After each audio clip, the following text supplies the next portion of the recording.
Okay, hello and welcome. आप सभी का स्वागत है। You are watching Legally Speaking and this is Himadri Bansal. Today we are going to study about bipartite forums. इसके just पहले मैंने डेफिनेशंस कवर की हैं, definitions under industrial relations code, और आज हम बायपार्टाइट फोरम करेंगे। इससे पहले जिस स्ट्रक्चर से मैं चल रही थी उसी स्ट्रक्चर से मैं इस वीडियो में भी चलने वाली हूँ। द स्ट्रक्चर वॉज कि पहले हम बैराक को एक रीडिंग देंगे बढ़िया सी, और फिर उसके बाद हम उसको डिकोड करेंगे और इन नोट से पढ़ेंगे और उसको समझ लेंगे अच्छे से बढ़िया से। ठीक है, this is the plan. This video is going to be extremely helpful for my law school buddies and everyone who really wants to learn something about law, net, JRF, judiciary, you name it, and it's going to be helpful for you. Without further ado, let's start. Bipartite forums industrial establishment के अंदर effective dialogue और disputes को internally resolve करने के लिए बनाए जाते हैं। चैप्टर 2 प्रोवाइड्स करता है इसके बारे में। सेक्शन 3 वर्क्स कमेटी बनाता है। रीड कर लेते हैं, ठीक है। Section 3,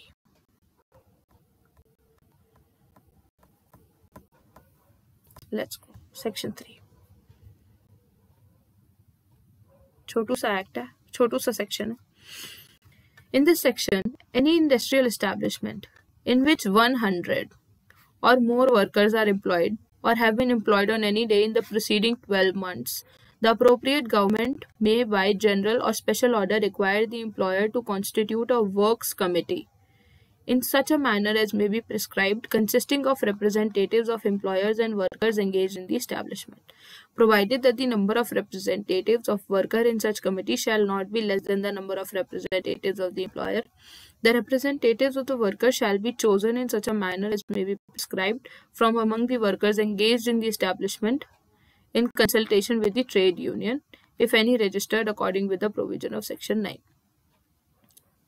Subsection 3, it shall be the duty of the works committee to promote measures for securing and preserving amity, good relations between the employer workers, and to that end comment upon the matters of their common interest or concern, or and endeavor to compose any material difference of opinion in respect of such matters. बढ़िया सा इसको एक structure दिया हुआ है मैंने, ठीक है। उसको ऐसे बांटा हुआ है 5 बढ़िया से पॉइंट्स में। देख लेते हैं। सबसे पहला पॉइंट अपना रहेगा एप्लीकेबिलिटी। मैंडेटरी है, करना ही करना पड़ेगा। It's mandate for an industrial establishment जिसके यहाँ 100 या 100 से ज्यादा वर्कर्स हैं आज की तारीख में, या फिर आज से पहले 12 महीने में 100 या 100 से ज्यादा अगर तुम्हारे पास एम्प्लॉयज थे तो तुम्हें एक वर्क्स कमेटी बनानी पड़ेगी। सेकंड पॉइंट, कॉन्स्टिट्यूशन या कॉम्पोजिशन। अप्रोप्रिएट गवर्नमेंट ने बोला कि एक एम्प्लॉयर को कॉन्स्टिट्यूट करनी पड़ेगी एक वर्क्स कमेटी। उसका रूल्स और उसके मेंबर सिलेक्शंस उसने अपने नोटिफिकेशन में साफ साफ बोल दिए हैं। अब आती है कॉम्पोजिशन की बारी। इक्वल या फिर ज्यादा रिप्रेजेंटेशन होनी चाहिए वर्कर्स की then the employer representatives. Employer से ज्यादा workers representatives chosen from among the employed workforce and in consultation with the trade union. Trade union की मदद से उन्हीं लोगों में से जो वहां पे ऑलरेडी एम्प्लॉयड है वर्कर्स को चुना जाना चाहिए। ऑब्जेक्टिव्स क्या रहते हैं इसके? Promoting amity and good relation between employers and workers, discussions को फैसिलिटेट करना on the matters of common interest, overall differences और ग्रीवियंसेस को कलेक्टिवली रिजॉल्व कर लेना, material issues and seeks to compose differences of opinion. Duties include preventing misunderstanding, misunderstandings को prevent करना, promote करना, appreciation of interest and fostering participation in deliberations. Limitations and challenges, fifth point, last point for this section. क्या challenges है इस section के? क्या अधूरा है इस सेक्शन में? क्या बाकी रह गया? कभी कभार there is a lack of appreciation and poor participation, ability to meet high expectations of workers. ठीक है, now let's move forward to grievance redressal committee section 4। Pen का कलर बदल लेते हैं बिकॉज व्हाई नॉट। आओ जी, सेक्शन 4 ये थोड़ा बड़ा है section.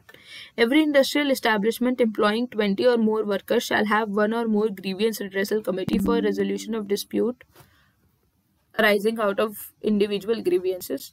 The Grievance Redressal Committee shall consist of equal number of members representing the employers and the workers to be chosen in a manner as may be prescribed. Chairperson shall be selected from among the persons representing the employers and alternatively on rotational basis. Total number of employers shall not exceed 10. 10 से ज़्यादा नहीं होने चाहिए. Proviso इसका बोलता है कि adequate representation of women होना ज़रूरी है. Workers in the Grievance Redressal Committee and such representation shall not be less than the proportion of women workers to the total workers employed. An application in respect of any dispute referred to in subsection 1 may be filed before the Grievance Redressal Commission as may be prescribed within 1 year from the date. Grievance Redressal Commission may complete its proceeding within 30 days of the date of receipt. The decision of GRC on any application filed under subsection 5 shall be made on the basis of majority view of the committee, provided more than half of the members representing the workers have agreed to such decision. Otherwise, it would be deemed that no decision could be arrived at. Subsection 8. The worker who is aggrieved by the decision of GRC or whose grievance is not resolved in the committee within the period of specified subsection 6 may within a period of 60 days from the date of the decision of the GRC or from the date on which the period specified in the subsection 6 expired as the case may be, file an application to the conciliation of such grievance to the conciliation officer to the trade union. Where any employer discharges, dismisses, retrenches or otherwise terminates the services of an individual worker, any dispute or difference between that worker and his employer connected or arising out of such discharge or retrenchment or termination shall deem to be an industrial dispute. Notwithstanding anything contained in this subsection or section 53, any worker as is specified under subsection 5 may make an application directly to the tribunal for the adjudication of the dispute referred to therein after the expiry of 45 days from the date he has made an application to the conciliation officer. Conciliation of the dispute, and on receipt of such application, tribunal shall have the powers and jurisdiction to adjudicate upon the dispute as the tribunal has in respect.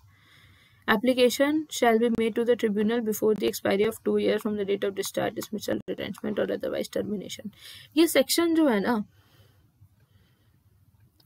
शुरू में काफी clear, I am telling you, मेरे लिए कैसा था जब मैंने सबसे पहली बार पढ़ा. ये सेक्शन शुरू में काफी क्लियर था, बहुत बढ़िया फ्लो बन रही थी इस सेक्शन की, पर ये जैसे ये टाइम लिमिट्स आने लग गई ना, थोड़ा खिचड़ी बन गई. So let's just clear this out.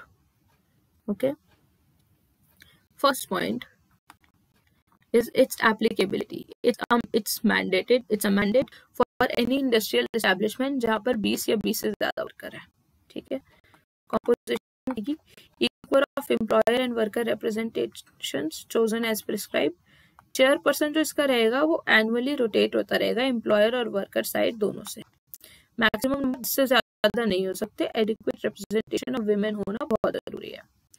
और फंक्शन क्या रहेगा इनके फंक्शन रहेंगे resolution of individual grievances relating to employment condition.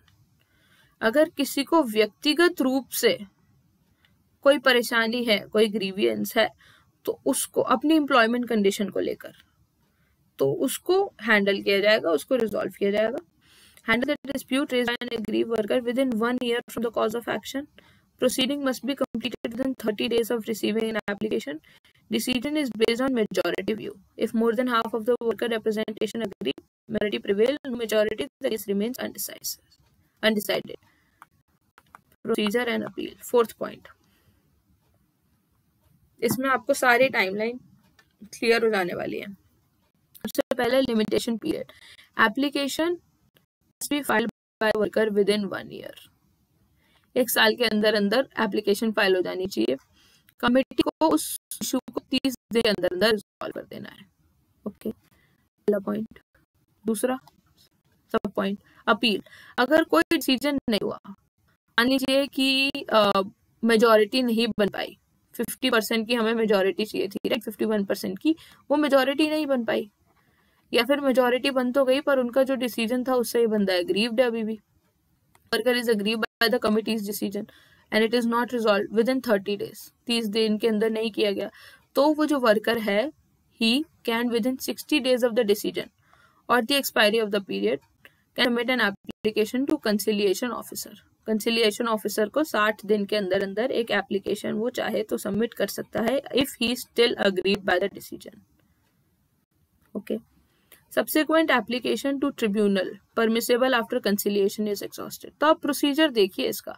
सबसे पहले इसको अपनी ग्रीवियंस रिड्रेसल कमीशन के पास आना पड़ेगा. ग्रीवियंस रिड्रेसल कमीशन से अगर कोई फैसला नहीं आया, यानी कि 51% मेजॉरिटी नहीं बनी, या फिर जो फैसला आया वो he still aggrieved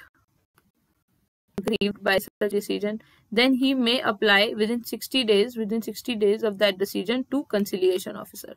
conciliation officer से भी अगर उसको संतुष्टि नहीं हो रही है, अगर वो भी ऑप्शन उसने एग्जॉस्ट कर लिया है, then he must apply to industrial tribunal within 2 years, 2 साल के अंदर अंदर. ठीक है. आई होप आपको ये टाइमलाइन थोड़ी सी क्लियर हो गई हो. नहीं हुई तो रिपीट करके देख लो, फिर भी नहीं हुई तो कमेंट में लिख दो, कोई दिक्कत नहीं है, हम तो बैठे हैं एक्सप्लेन करने के लिए. ठीक है. आओ जी.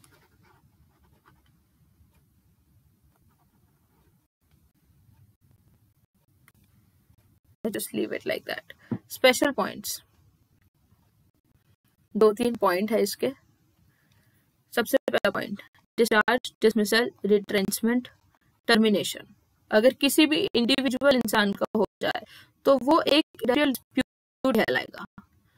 जरूरी नहीं है कि उसमें किसी ट्रेड यूनियन या किसी दूसरे वर्कर के साथ उसकी मतभेद हुई है, उसका डिस्प्यूट हुआ है, तभी हम उसको एक इंडस्ट्रियल डिस्प्यूट मानेंगे. अगर कोई एक सिंगल इंसान है, सिंगल वर्कर है, जिसको डिस्चार्ज किया गया, डिसमिस किया गया, रिट्रेंच, टर्मिनेट किया गया, तो वो एक इंडस्ट्रियल डिस्प्यूट बन जाता है. ठीक है.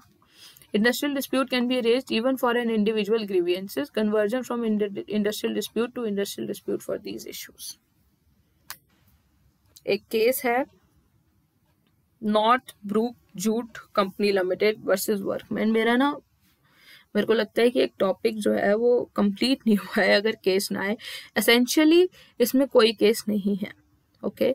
But if you still have that इक लाइक मी, तो आप इस केस को देख सकते हैं. This case was for works committee. ठीक है. वर्क्स कमेटी के लिए ये केस है. वर्क्स कमेटी के लिए ये केस है और ये केस इंपॉर्टेंट है. ओके. रीड कर लेना. Write in the comment box. That's all for today.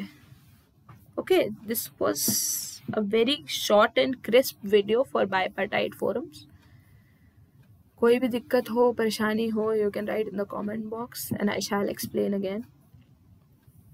पसंद आया तो like, share, subscribe. I'll see you until next time. Thank you so much for watching.